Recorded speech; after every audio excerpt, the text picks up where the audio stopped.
அனைவருக்கும் வணக்கம். தமிழ்நாடு திருநெல்வேலி மாவட்டம் மாஞ்சோலை என்று அழைக்கப்படக்கூடிய வனப்பகுதியில் ஏறக்குறைய 100 வருடங்களுக்கு மேலாக பல்லாயிரக்கணக்கான மக்கள் அங்கே வாழ்ந்து கொண்டு வருகிறார்கள். அவர்கள் அங்கு இருக்கக்கூடிய வனப்பகுதியில் உருவாக்கப்பட்ட தேயிலை தோட்டங்களிலே பணிபுரிந்து வருகிறார்கள். அத்துடன் அவர்கள் அதே வனப்பகுதியில் ஒவ்வொருவரும் 1/2 ஏக்கரா முதல் 2 ஏக்கர் 3 ஏக்கர் 4 ஏக்கர் என அந்த பகுதியிலே விவசாயமும் செய்து வருகிறார்கள், மாடு மேய்த்து வருகிறார்கள். அந்த பகுதியிலே மீன் பிடித்தும் அவருடைய வாழ்வாதாரத்தை தக்க வைத்து வருகிறார்கள்.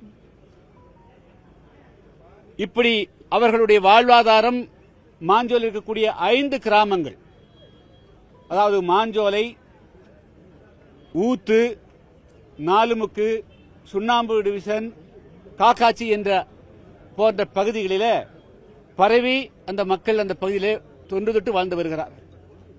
ஏறக்குறைய 6 தலைமுறைகளுக்கு மேலாக அங்கே வாழ்ந்து வருகிறார்கள். இந்நிலையில் அவர்களை கட்டாயப்படுத்தி வெளியேற்றக்கூடிய முயற்சியிலே இன்று தமிழ்நாட்டிற்குரிய திமுக அரசு முயற்சி செய்து வருகிறது.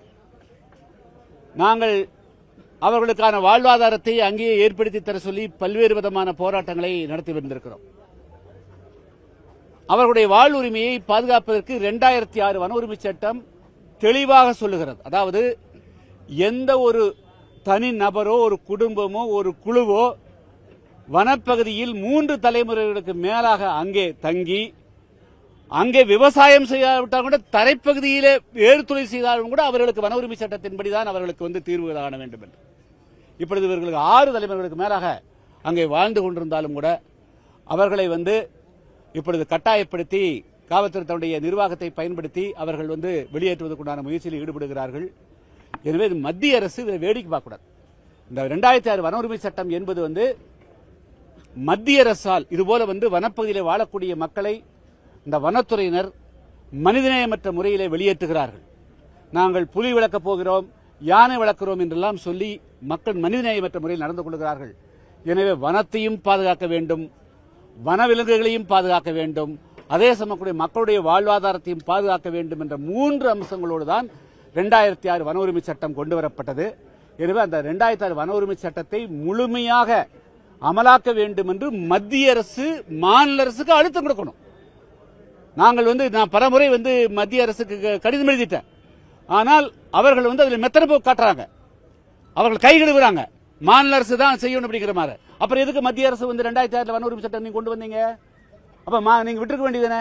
வன உரிமை சட்டம் கொண்டு வந்துட்டு ட்ரைபல் டிபார்ட்மெண்ட் தான் அதை நோடல் ஏஜென்சியா வச்சுட்டு நீங்க எதுக்கு அப்புறம் நீங்க வன உரிமை சட்டம் கொண்டு வந்தீங்க? உடனடியா மத்திய அரசினுடைய ட்ரைபல் டிபார்ட்மெண்ட் களத்துக்கு நேரடியா போய் வன உரிமை சட்டம் செல்லத்தக்கது, அங்கு இருக்கக்கூடிய மக்களை வெளியேற்றக்கூடாது, அதன்படி அவர்களுக்கு எல்லா விதமான உரிமைகளும் வழங்க வேண்டும் என்று மத்திய அரசு களத்திறங்கணும். அதுதான் எங்களுடைய மிக முக்கியமான டிமாண்ட். அதே போல மாநில அரசும் அந்த வன உரிமை சட்டத்தை எத்தனையோ IAS ஆபீஸ் இருப்பாங்க, அவங்களெல்லாம் படிக்க சொல்லி முழுமையா அது புலிகள் காப்பகமாக இருந்தாலும் சரி, அது யானைகள் வழித்தடமாக இருந்தாலும் சரி, யானைகளோடும் மக்கள் வாழுகிறார்கள், புலிகளோடும் மக்கள் வாழுகிறார்கள், சிறுத்தைகளோடும் மக்கள் வாழுகிறார்கள். தான் வாழ்க்கை. எனவே அந்த 6 தலைமுறை 100 வருடங்களுக்கு மேலாக அங்கு வாழ்ந்து கொண்டிருக்கூடிய மக்களை எந்த காரணத்தை கொண்டு வெளியேற்றக்கூடாது என்றுதான் இன்னைக்கு புதிய தமிழகம் கட்சியின் சார்பாக மத்திய மாநில அரசினுடைய கவனத்தை ஈர்க்கக்கூடிய வகையில் இந்த போராட்டத்தை நாங்கள் முன்னெடுத்திருக்கிறோம். இந்த கோரிக்கைக்கு நீங்க மற்ற கட்சிகளுக்கு ஆதரவு கேட்பீங்களா? அதாவது இது அரசியல் ரீதியான போராட்டம் கிடையாதுங்க. இது ஒவ்வொரு மனிதநேயமுக்குள்ள மனிதனும் தானாக முன் இந்த போராட்டத்தில் ஈடுபடணும், இந்த போராட்டத்துக்கு ஆதரவு கொடுக்கணும்.